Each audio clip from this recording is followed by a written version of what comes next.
కేటీఆర్ గారు ఆకాశంలో తెలవదు, పాపం భూమి మీద ఉండో తెలవదు. ఘోరంగా అసెంబ్లీలో ఓడిపోయినారు. పార్లమెంట్ ఎలక్షన్‌లో అడ్రస్ లేరు.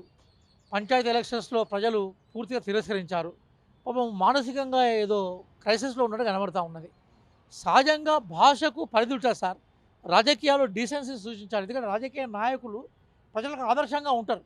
మన ఆదర్శభరితమైన మన జీవన విధానము, మన డ్రెస్సింగ్ గాని, మనం మాట్లాడే తీరు ప్రజలకు మెచ్చేలాగా ఉండాలి. ముఖ్యమంత్రిని పట్టుకొని అట్లా ఆ భాషను ఉపయోగించడానికి కూడా నేను సిద్ధంగా లేను. నేను కేటీఆర్ గారి పట్ల ఆ భాషను ఉపయోగించలేదు, మీరు చూడండి. రాహుల్ గాంధీ గారు మాట్లాడుతున్నప్పుడు ఎంత ఉన్నత విలువలతో మాట్లాడతాడో మీరు చూసారు కదా! దయచేసి రాజకీయంగా అంత దిగజారే ప్రయత్నం చేయకు మిస్టర్ కేటీఆర్. 10 సంవత్సరాలు మంత్రిగా చేసినావు నువ్వు. ఇప్పటికి సిరిసిల్ల నుంచి ప్రాతినిధ్యం వహిస్తున్నావు. మీ నాయన తెలంగాణ ట్యాగ్ తోటి అధికారంలోకి వచ్చి తెలంగాణకు అన్యాయం చేసిండు.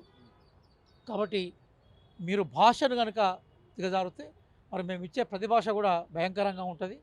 కోసం మనకేదో ఉంటది, సామెత ఏముంటదంటే, తుమ్ ఈట్ సే మారే తో హమ్ పత్తర్ సే ఆన్సర్ దియేంగా బోల్‌కే ఉంటది.